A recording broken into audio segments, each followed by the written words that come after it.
My son's French fiancée called me an ugly cow in her native language, thinking I couldn't understand. I smiled politely and served her more wine. 3 hours later, I casually mentioned to her parents that immigration would be very interested in our conversation. If you're watching this, subscribe and let me know where you're watching from. Let me back up and tell you how I discovered that my future daughter-in-law was nothing more than a gold-digging fraud with a charming accent. It started on a crisp October evening in Austin.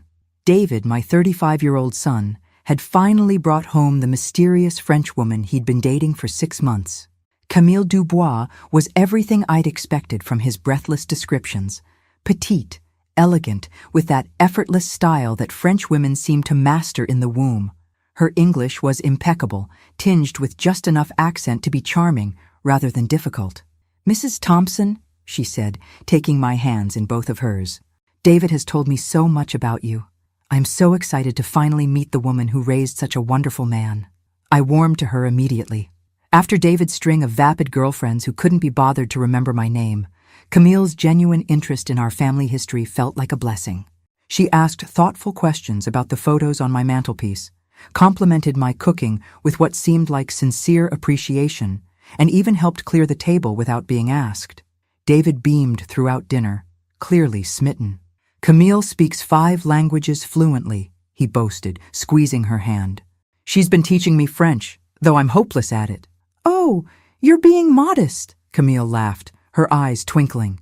"His pronunciation is, how do you say, endearing." We all laughed, and I found myself thinking that David had finally found someone worthy of him, someone with substance, intelligence, and genuine warmth. Someone who might actually stick around long enough for me to get attached to. That feeling lasted exactly 47 minutes. After dinner, David excused himself to take an important work call. I was in the kitchen loading the dishwasher when Camille's phone rang. She answered in rapid French, her voice carrying from the living room with the casual assumption that comes from believing you're speaking a private language. Here's the thing about assumptions. They can make you sloppy. I spent 4 years of my youth in Lyon, working as an au pair to pay for college. My French might be rusty, but it's far from dead, and what I heard in those next few minutes made my blood run cold. "Oui, maman. She seems harmless enough," Camille was saying. "Old, clearly desperate to keep her son happy. She'll be easy to manage once we're married." I froze, a dinner plate suspended halfway between the table and the dishwasher. The house is lovely, bigger than David described, and yes, there are definitely family assets to consider. She mentioned his father left them very comfortable. Her laugh was musical, cold. "Don't worry, I've already started working on the inheritance angle. Americans are so sentimental about family legacy." My hands began to shake, but I forced myself to keep moving, to keep the normal sounds of cleaning going while I listened to my future daughter-in-law dissect my family like specimens in a lab. David is perfect for this. Naive, generous, and completely infatuated. The green card will be simple once we're married, and the divorce even simpler once I have what I need. 2 years maximum, then I'll be free to return to Paris with American citizenship and enough money to live exactly as I choose. The plate slipped from my numb fingers and shattered against the kitchen floor. "Mrs. Thompson, are you all right?" Camille appeared in the doorway, her face a mask of concern.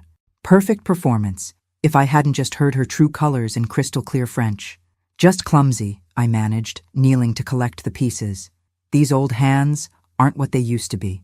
She hurried to help me, her movements graceful and considerate. "Please, let me do this. You shouldn't be cleaning up after hosting such a wonderful dinner." The irony was so thick I could taste it.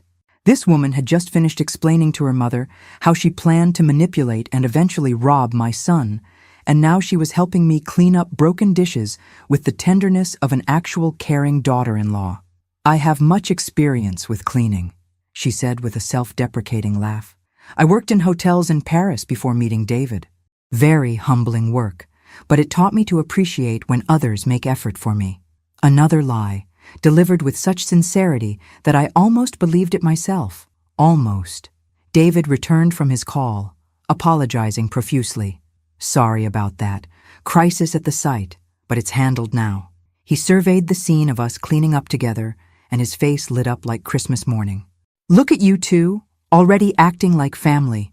Camille stood gracefully, disposing of the broken porcelain. Your mother is wonderful, chérie, so warm and welcoming. I feel very lucky. She was good, professionally good. Every gesture, every expression, every carefully chosen word was designed to reinforce the narrative she'd constructed. The grateful foreign girl, charmed by American family values and eager to belong. I found my voice somehow. Well, aren't you sweet? David's right. You do seem like family already. We settled in the living room with coffee, and Camille regaled us with what I now knew were carefully crafted stories about her life in France. The struggling artist narrative, the difficult childhood that made her appreciate David's stability, the dreams of building a life in America with the right partner.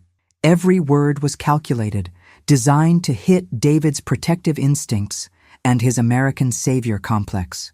And it was working beautifully. My son hung on every syllable, his eyes soft with the kind of love that makes smart men do incredibly stupid things. Tell Mom about the visa situation, David prompted gently. She might have some insights. She's always been good at navigating bureaucracy. Camille's eyes flickered almost imperceptibly, but her smile never wavered. Oh, it's complicated, but not urgent. The tourist visa is good for several more months, and David has been helping me understand the process for more permanent arrangements.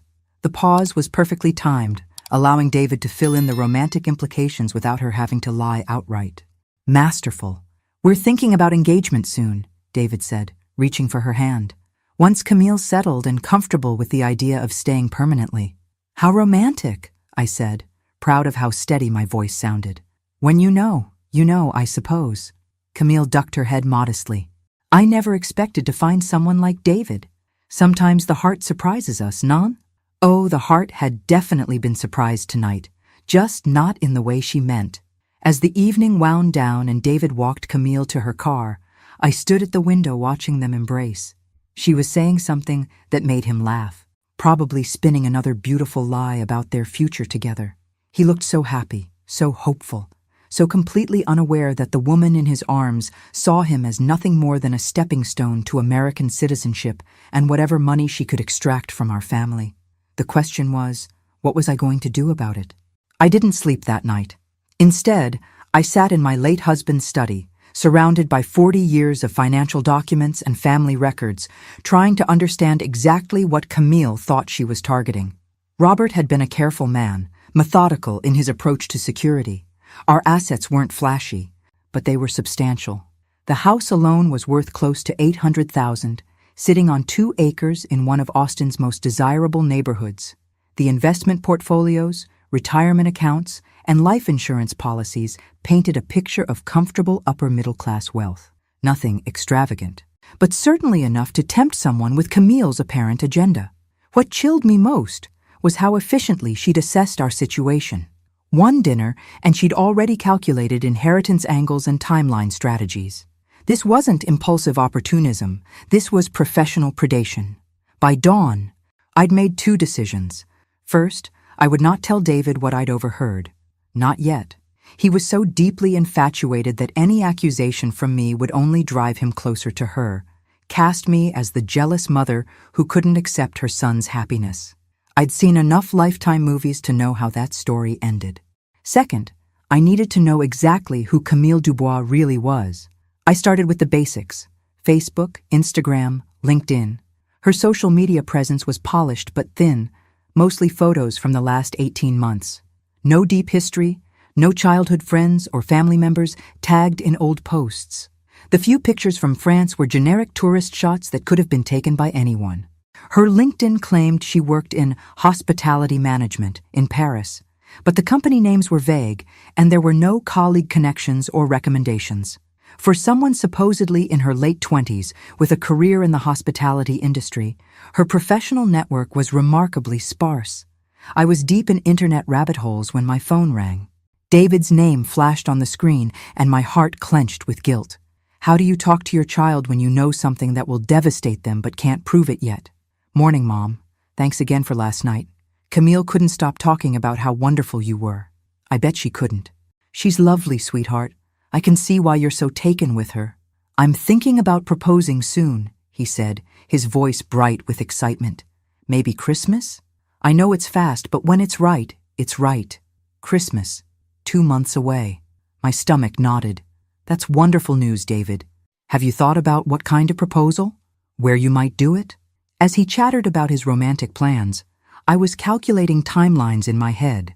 If they married quickly after the holidays, she'd have her green card application filed by spring. 2 years later, she'd be eligible for permanent residency. 2 years after that, full citizenship. Then, the divorce, carefully timed to maximize her take from community property. 4 years.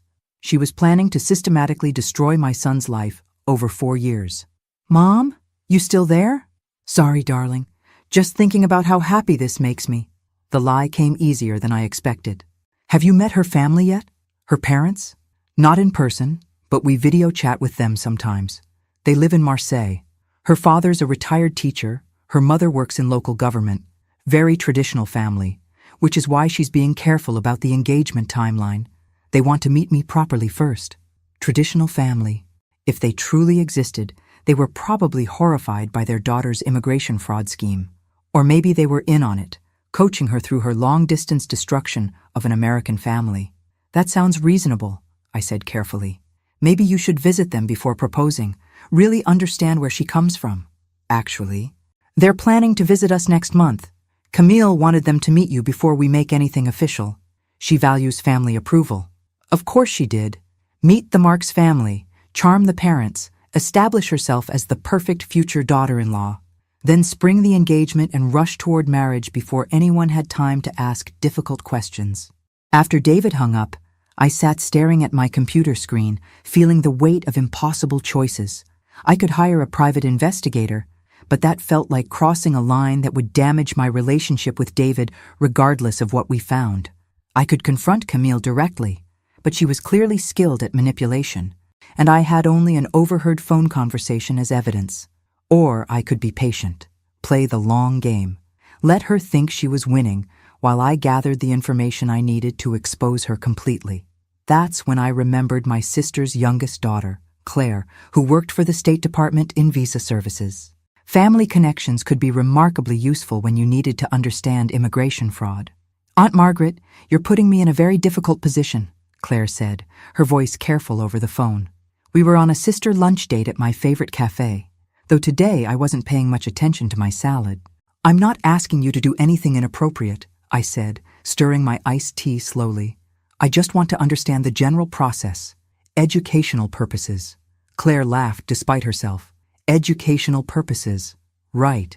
And this has nothing to do with David's mysterious French girlfriend? You always were too smart for your own good. I leaned back in my chair, studying my niece's face.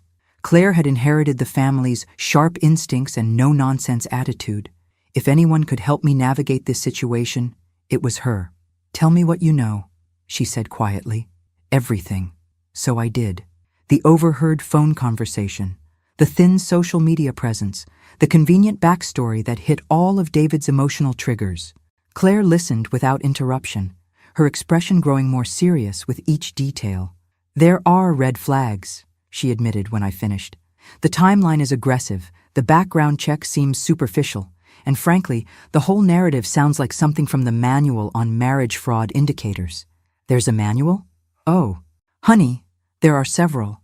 Immigration fraud is a cottage industry, and we see variations of this pattern constantly.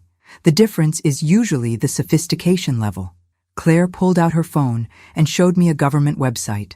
Look at this checklist. How many boxes does she tick?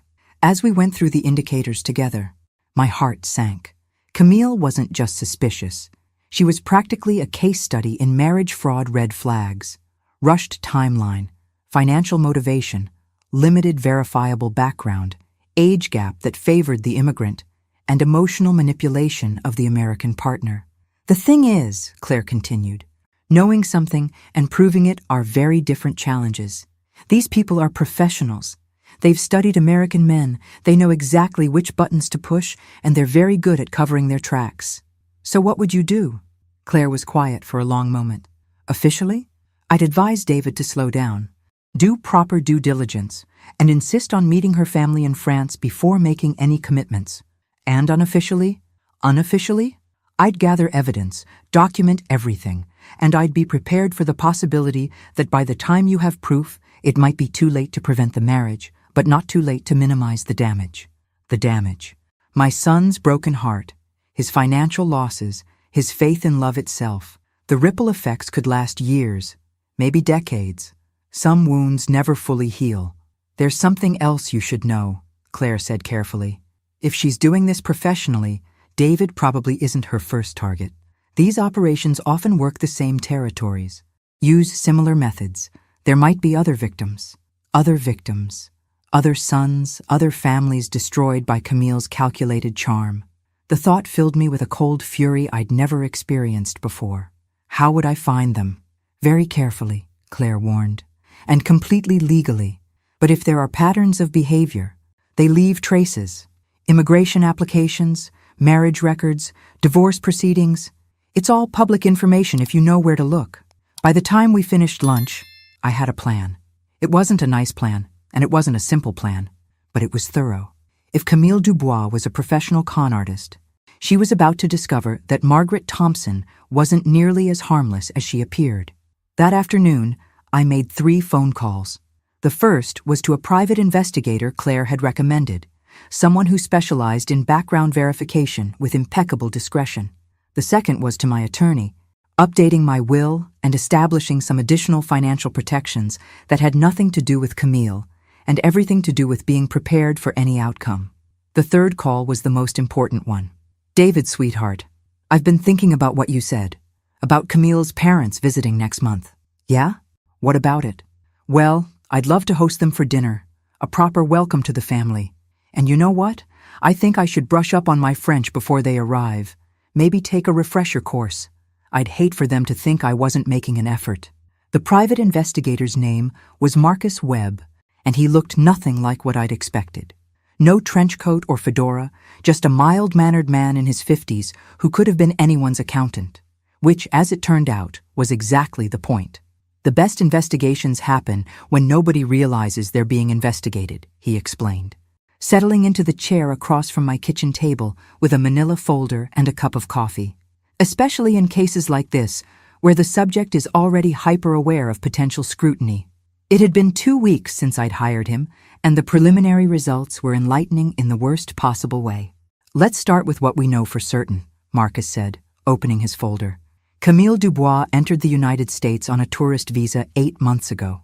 The address she listed on her arrival documents is a short-term rental apartment that she vacated after 6 weeks, right around the time she would have met your son. So she came here specifically to find a husband? It's looking that way. The pattern suggests systematic targeting rather than organic relationship development. He pulled out a series of photographs. These are from her social media activity in the month before she left France. She was researching American dating apps, joining international relationship sites, and participating in forums about American immigration law. The photos showed Camille at her laptop, coffee shops in Paris, always alone, always working on something. Even in candid shots, there was something calculating in her expression. Here's where it gets interesting, Marcus continued. The company she claims to have worked for in Paris? It existed, but it went out of business 3 years ago. The references she provided David are fake. The phone numbers redirect to a voice service that plays pre-recorded messages. My coffee grew cold as Marcus laid out the evidence of Camille's deception. Fabricated employment history, no verifiable address in France for the past 2 years, and most damning of all, a pattern of social media connections that suggested she'd been in contact with other American men before settling on David. There's more, he said quietly. I found evidence of at least 2 previous attempts at marriage-based immigration fraud. Different names, different stories, but the same face and the same methods. He slid 2 more photographs across the table.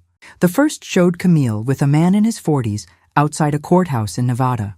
The second was from a wedding announcement in a small-town newspaper in Colorado, featuring Marie Fontaine and her American husband. Both marriages lasted less than 2 years. Both ended in divorce with significant financial settlements. Both men are now dealing with debt and emotional trauma, while she disappeared with American citizenship and their assets. I stared at the photographs, feeling sick. David doesn't know? David knows what she's told him, which is a carefully constructed fiction. But Margaret, there's something else you need to understand. This isn't just fraud, it's a criminal enterprise. We're dealing with someone who has destroyed multiple families and shows no signs of stopping. The room felt smaller suddenly, the walls pressing in around us. What do I do with this information? Marcus leaned forward, his expression serious. That depends on what kind of outcome you want. Do you want to save David from making a terrible mistake? Or do you want to ensure Camille faces consequences for what she's already done? Both, I said without hesitation. I want both. Then we need to be very strategic. Moving too fast could spook her into disappearing before David realizes what's happening. Moving too slow means watching the fraud proceed on schedule. Marcus pulled out a timeline chart. She's planning to introduce her parents next week, probably actors hired to play the role. The engagement will happen shortly after that, with a Christmas proposal that gives them just enough time for a New Year's wedding. New Year's? Tax advantages, immigration timing, and emotional manipulation, all wrapped up in romantic symbolism. It's textbook. Marcus closed his folder and looked at me directly. The question is, are you prepared to play a longer game than she is?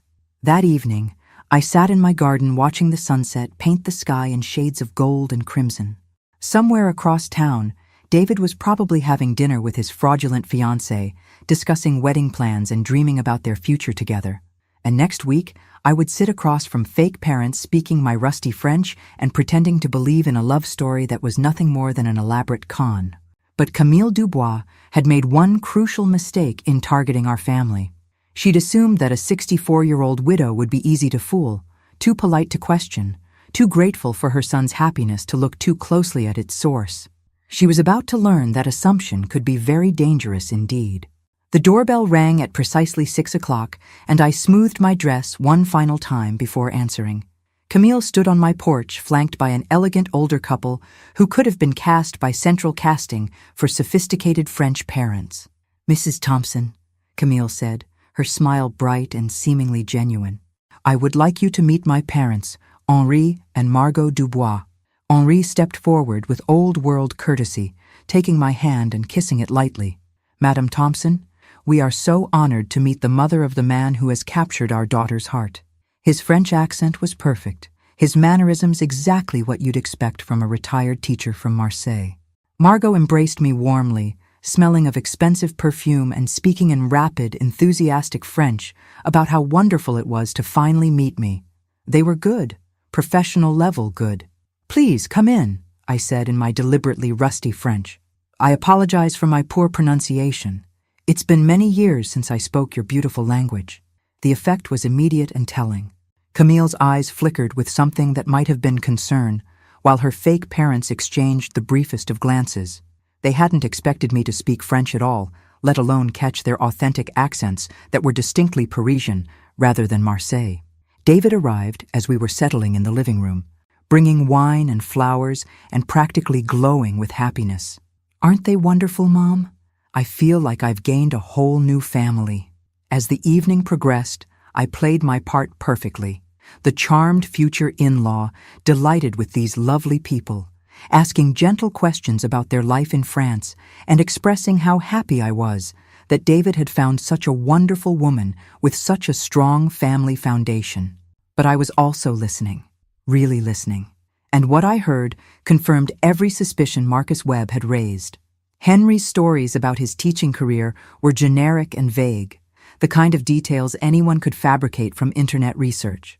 Margot's descriptions of her government work contradicted themselves within the same conversation. Most telling of all, when they spoke to each other in French, thinking I couldn't follow, their casual conversation revealed knowledge and references that belonged to Paris, not Marseille. "Pass the salt, would you?" Margot said in French to Henri. "This American food is so bland." "At least the wine is decent," Henri replied, also in French. "Though I miss proper cheese. These Americans have no palate." Meanwhile, in English, they were praising my cooking and expressing delight at experiencing authentic American hospitality. But the moment that confirmed everything came during coffee service. David had stepped into the kitchen to help me serve dessert when Camille spoke quietly to her fake parents in rapid French. She's harmless but not stupid. Keep the details consistent and don't get too comfortable. We're almost at the finish line." "The son is completely hooked," Henry replied. "When do you want to do the proposal timeline?" "Next week. Christmas Eve engagement, New Year's wedding, emotional timing that makes it hard for anyone to object." They thought they were speaking privately. They thought their secret was safe. They had no idea that the harmless American widow serving them coffee and homemade apple pie understood every calculated word. As the evening wound down and they prepared to leave, Margot took my hands warmly. "We are so grateful that our Camille found David, and through him, you. Family is everything. Don't you agree?" "Oh, absolutely," I said, smiling serenely. "Family is the most important thing in the world. We'd do anything to protect the people we love." After they left, David lingered, helping me clean up and bubbling over with excitement about his future in-laws. "They're amazing, aren't they? So warm and genuine. I can see where Camille gets her character." "They're certainly impressive," I agreed. "Very polished." "I'm thinking about proposing next week," he said, his voice soft with nervous excitement. "Christmas Eve, like in the movies. What do you think?" I turned away, ostensibly to load the dishwasher, but really to hide the expression on my face. "I think she's a very lucky woman to have found you, sweetheart." What I was really thinking was that Camille Dubois had just made her second crucial mistake. The first was underestimating me. The second was revealing her timeline while I was still in a position to destroy it. Christmas Eve was 8 days away. She had 8 days to believe she was winning. I had 8 days to ensure she lost everything. That night, I called Marcus Webb with 3 words: accelerate the timeline. Marcus Webb arrived at my house the next morning with a briefcase full of evidence and a plan that was both elegant and ruthless. "We move tomorrow," he said, spreading documents across my dining room table. "Christmas Eve, just before David's planned proposal. Maximum emotional impact, minimum escape opportunities." The evidence was devastating. Bank records showing wire transfers from Camille's previous victims. Immigration documents with 3 different identities. Photographs of her with other men, other families she'd destroyed. Most damning of all, recorded phone conversations between Camille and her real handler. Not fake parents, but a criminal organization that specialized in marriage fraud. "She's not just a con artist," Marcus explained. "She's part of a network. They identify targets, create backstories, provide supporting actors when needed, and take a percentage of whatever assets they can extract." I studied a photograph of Camille with a man in his 50s outside a courthouse in Miami. The timestamp showed it was from just 18 months ago. "How many families has she destroyed?" "That we can prove?" 7. But the pattern suggests more. Marcus pulled out a financial analysis that made my stomach turn. Conservative estimate? She's stolen over $2 million from American men in the past 5 years. $2 million. 7 families. And David was supposed to be number 8. "Here's what we're going to do," Marcus continued. "Tomorrow evening, when David brings Camille here for Christmas Eve dinner before the proposal, we're going to have some unexpected guests." The plan was perfect in its simplicity. Agent Sarah Chen from Immigration and Customs Enforcement would arrive during dinner, ostensibly for a routine follow-up on Camille's visa status. What she'd actually be doing was arresting Camille for immigration fraud, based on the evidence Marcus had compiled. "The timing is crucial," Marcus warned. "Too early, and she might run. Too late, and David gets engaged to someone who's about to be arrested. We need to thread the needle perfectly." That afternoon, I went through the motions of Christmas Eve preparation like an actor rehearsing for the performance of her life. Cooking David's favorite meal, setting the table with my grandmother's china, wrapping presents that would never be opened. Every domestic detail felt surreal, knowing what was coming. David called around 4, his voice bright with nervous excitement. "Mom, we'll be there at 6. I'm going to propose after dinner, just like we planned. I've got the ring and everything." The ring. My grandmother's engagement ring, passed down through 3 generations of Thompson women, now about to be offered to a criminal who saw David as nothing more than a paycheck. "That sounds perfect, sweetheart," I managed. "I can't wait to celebrate with you both." At 5:45, my doorbell rang. Agent Chen stood on my porch in professional attire that could pass for dinner party appropriate. She was younger than I'd expected, with kind eyes that turned steely when she discussed Camille's crimes. "We'll wait until after the main course," she said quietly. "Let her get comfortable, think she's safe. Then I'll present my credentials and place her under arrest. What about David? He's going to be hurt and angry, probably at you initially, for not telling him sooner, but he'll understand eventually. The alternative is watching her destroy him financially and emotionally over the next 2 years." At exactly 6 o'clock, David's car pulled into my driveway. Through the window, I watched him take Camille's hand, probably giving her last-minute reassurance about the proposal timing. She looked radiant, confident, completely unaware that her criminal career was about to end in my dining room. "Showtime," Agent Chen said softly. "Mrs. Thompson, dinner smells absolutely wonderful," Camille said as they entered, kissing my cheeks in the French style. She was wearing an elegant red dress that probably cost more than most people's monthly rent, and she looked every inch the sophisticated European woman about to become an American bride. David was practically vibrating with nervous energy, patting his jacket pocket where the ring box created a telltale bulge. "Mom, I think this might be our best Christmas Eve ever."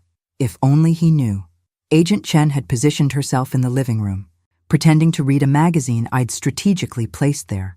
To David and Camille, she looked like any family friend who'd stopped by for the holidays. "Who's your guest?" David asked, glancing toward the living room. "Oh, that's Sarah, my neighbor's niece," I said smoothly. "She's visiting for the holidays and didn't have anywhere to go tonight. I hope you don't mind that I invited her to join us." Camille's smile never wavered, but I caught the flicker of calculation in her eyes. An unexpected witness to the proposal wasn't ideal, but it wasn't alarming either. Just another detail to manage in her carefully orchestrated evening. Dinner conversation flowed like a well-rehearsed play. David talked about his work, his plans for the new year, his excitement about building a life with Camille. She responded with perfect warmth, asking thoughtful questions and making gentle jokes that had him laughing and falling deeper under her spell with every passing moment. Meanwhile, Agent Chen made small talk about her job in government consulting and complimented Camille's accent, dress, and charming stories about France. To anyone watching, it looked like a lovely family dinner with a delightful addition to the guest list. But I was watching Camille carefully, and as the evening progressed, I noticed subtle changes in her behavior. The way her eyes occasionally darted to Agent Chen when she thought no one was looking. The slight tension in her shoulders when Agent Chen asked casual questions about her background. The almost imperceptible pause before she answered questions about her visa status. Professional criminals develop instincts about law enforcement, and something about Agent Chen was triggering Camille's internal warning system. She couldn't identify the threat yet, but she sensed danger. "This has been lovely," Camille said as we finished the main course, "but perhaps we should think about heading home soon. It's getting late." David looked confused. "But we haven't had dessert yet, and I thought we might exchange gifts." "Of course," Camille said quickly, her smile brightening. "I'm just thinking about the drive home in this weather." There was no weather. It was a clear, calm December evening, but she wanted to leave, and she wanted to leave now.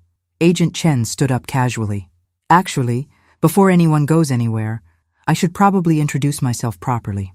She pulled out her credentials, her voice taking on official authority.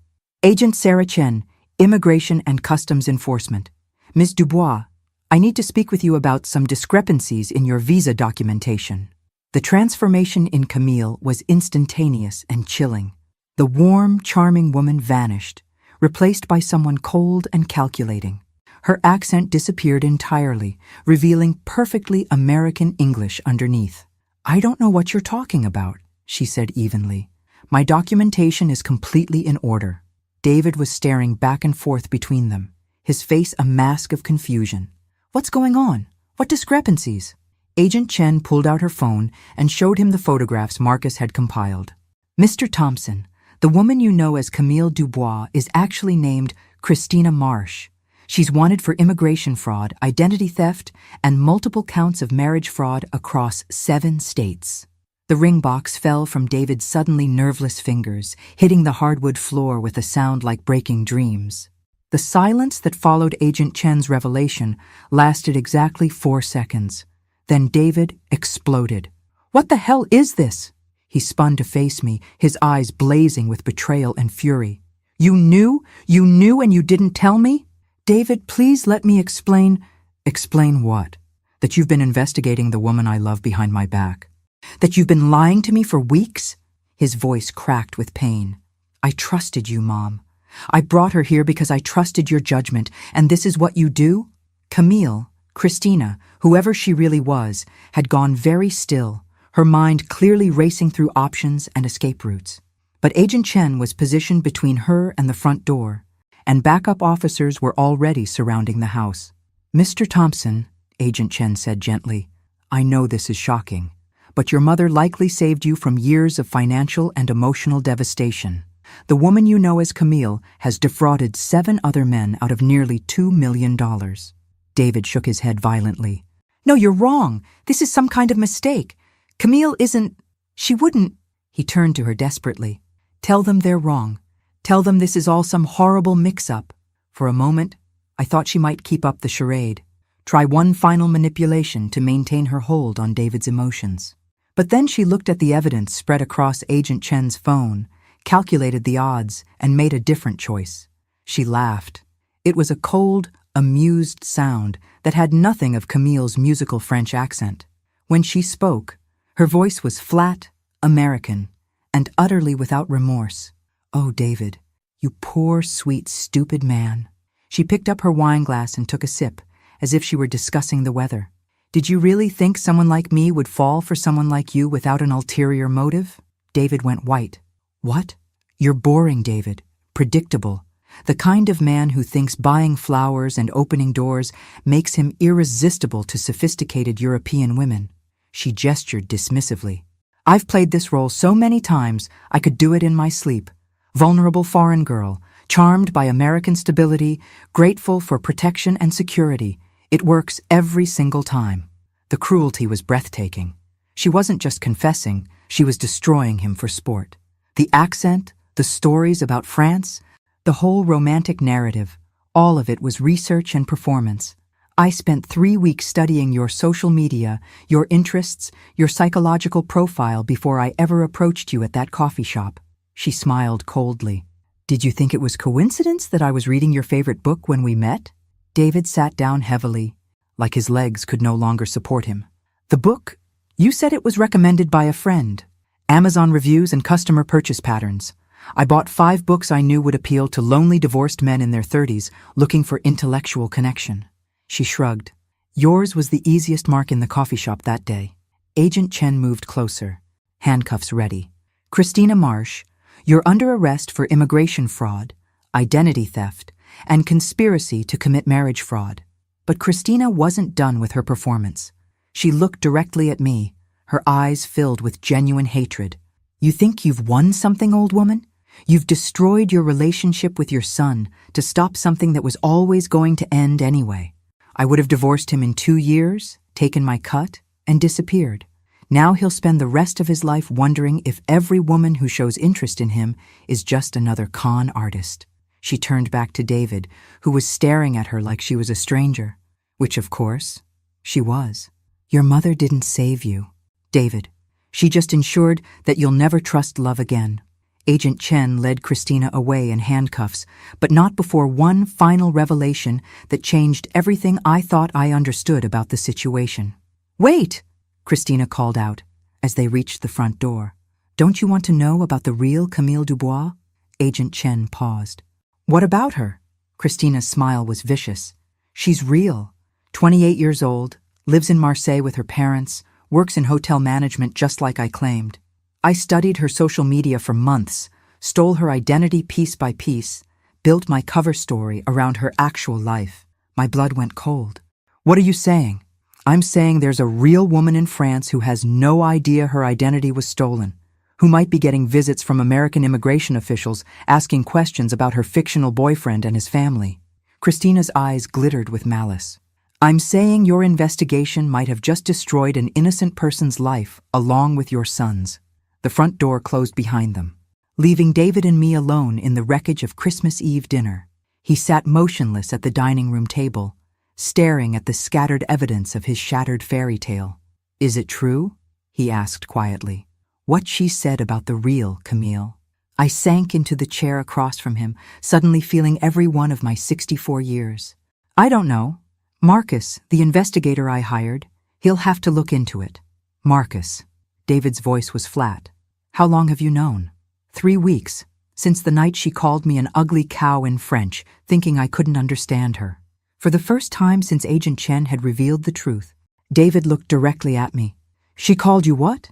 "She was on the phone with someone, speaking French, explaining how she was going to manipulate you into marriage and then divorce you for money and citizenship. I heard everything." David was quiet for a long moment. Then, unexpectedly, he laughed. It was a bitter sound, but not entirely humorless. "An ugly cow. That's actually pretty accurate considering how she played me." "David, no, she's right about one thing. I don't know if I'll ever trust anyone again." He stood up, moving to the window where he could see Agent Chen's car driving away. 3 weeks, Mom. You knew for 3 weeks that the woman I loved was planning to destroy my life, and you didn't tell me. You wouldn't have believed me. Maybe not, but you could have tried." He turned back to me, and I saw something in his eyes I'd never seen before. Disappointment so deep it looked like grief. "Instead, you orchestrated this whole evening. Let me make a fool of myself. Let me get excited about proposing. Let me bring her into our family home for one final performance before you brought it all crashing down." He was right, and we both knew it. I could have handled this differently. Found a way to warn him, to protect him from the public humiliation of being arrested in front of the woman who'd been systematically destroying his life. "I was trying to protect you," I said weakly, "by lying to me, by investigating behind my back, by treating me like I was too stupid to handle the truth." David picked up the ring box from the floor, staring at it like it was something toxic. This was Grandma's ring. Yes, she would have worn it, taken it with her when she divorced me. Grandma's ring would have ended up in some pawn shop or sold online to fund her next con. The thought hadn't occurred to me, but it hit like a physical blow. 4 generations of family history reduced to criminal profit. David pocketed the ring box and headed for the door. "I need some time to process this." "David, wait. I love you, Mom, but I can't be around you right now. Every time I look at you, I'm going to think about how you didn't trust me enough to tell me the truth." The door closed quietly behind him, leaving me alone with the remains of Christmas Eve dinner and the weight of choices that had been both completely right and utterly devastating. But Christina had made one final mistake in her parting shot. She'd revealed the existence of the real Camille Dubois, which meant there was still one more chapter to this story. One more chance to find something redemptive in the wreckage. That night, I called Marcus Webb with new instructions. Find the real Camille and find out how to make this right. 2 months later, I was standing in the International Arrivals Terminal at Austin Bergstrom International Airport, holding a sign with Camille Dubois written in my best handwriting. The real Camille Dubois was exactly as Christina had described her. 28, petite, with the kind of effortless French style that can't be faked. But where Christina had been calculating and cold underneath her charm, the real Camille radiated genuine warmth. "Mrs. Thompson?" she asked in accented English. Approaching cautiously. "I am Camille. The real one, I think." I couldn't help smiling. "Yes, you're definitely the real one. Thank you for coming." What had started as damage control had evolved into something much more meaningful.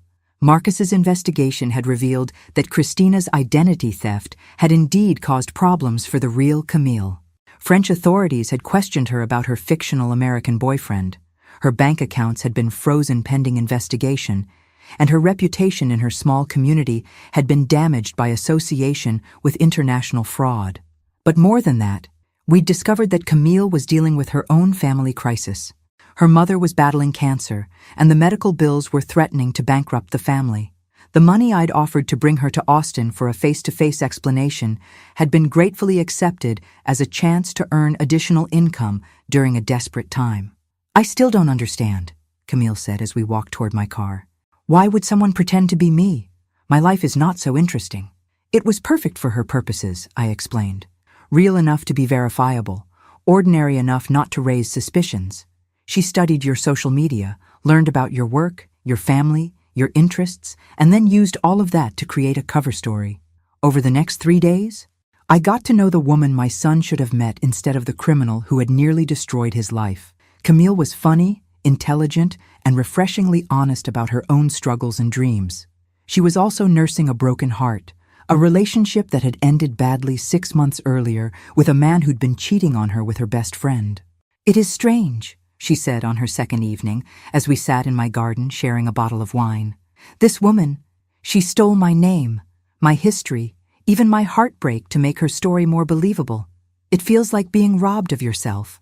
"I'm sorry," I said. "If I had known there was a real person behind the identity." "You would have done the same thing," Camille said firmly. "You protected your son. That is what mothers do." David had agreed to meet her on her final day in Austin. He was still barely speaking to me, but his curiosity about the real person behind Christina's lies had eventually overcome his anger. They met at the same coffee shop where Christina had first approached him, a detail that I found both poetic and slightly heartbreaking. I watched from across the street as they talked for nearly 2 hours, their body language shifting from awkward formality to genuine interest. When David brought her back to the house afterward, something had changed in both of them. "She's nothing like her," he said quietly to me while Camille was in the bathroom. Everything that felt artificial about Christina, the 2 perfect answers, the way she always said exactly what I wanted to hear. Camille is the opposite. She's real. What does that mean? It means I'm going to drive her to the airport tomorrow, and then I'm going to think very carefully about what I want to do next. What David decided to do next was surprising to everyone, including himself. 3 weeks after Camille returned to France, he booked a flight to Marseille. Not for romance, he insisted, but to see for himself the life Christina had stolen and twisted into her fictional narrative. He came back 2 weeks later with a new perspective on trust, love, and the difference between falling for a fantasy and connecting with a real person. "I'm not ready for anything serious," he told me over dinner at my house, the first meal we'd shared since Christmas Eve. "But Camille and I are going to stay in touch. Maybe visit back and forth, see what develops naturally." "And us?" I asked. "Are we okay?" David was quiet for a moment. "You were right to investigate her. You were right to stop the fraud. But you were wrong not to trust me with the truth. If we're going to rebuild our relationship, it has to be based on honesty. Even when honesty is difficult." "I understand. Do you? Because if Camille and I do develop something real, if she eventually moves here or I move there, I need to know you'll respect our choices, even if you disagree with them." "I promise," I said, and meant it.